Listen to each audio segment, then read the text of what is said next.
Hi, Dr. Frank. I'm Dr. Dan. I've got a unique interface here between students and parents and teachers. It's called yoxi, and where you place the token is how you feel about the class. So if you felt like you learned a lot, you put it up at the top, and if you really enjoyed it, you put it over here. You hated the class and didn't felt like you didn't learn that much over here somewhere. So every kid in every class is on here somewhere. And this is your best case scenario, and this is your worst case scenario. And how are you able to migrate kids who are kind of bored, aren't really getting it, to up to here? And what are the lessons that work for that? So you're generating a topology of attitude and behavior of the students.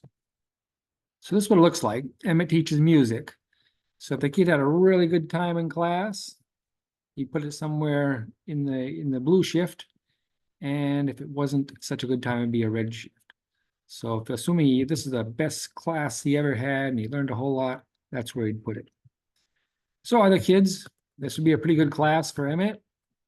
All the kids having a good time and learning a lot, except for this kid. So what happened here? What this kid? What is the story behind this? If most kids liked it, well, why didn't he? And maybe he shouldn't even take music, whatever the reasons are.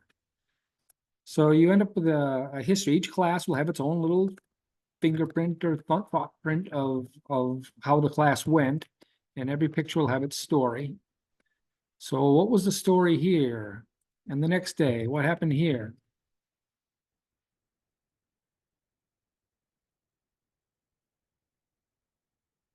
And what happened on this day? Everybody had a great time. They didn't feel like they learned much. Maybe it was just a fun day off.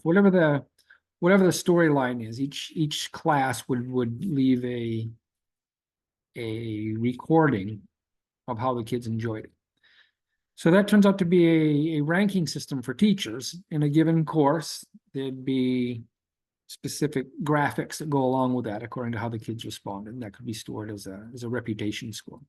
So we're looking to bring this into the schools, keep track of what works best for the kids, what are the systems and games and videos and whatever it is in school, what can get them engaged away from the cell phones and into something interesting and find out where the problems are. And it's a sensor of what's going on with the kids without being too intrusive and without embarrassing, without raising your hand. You can bring attention to things that you might not be able to otherwise.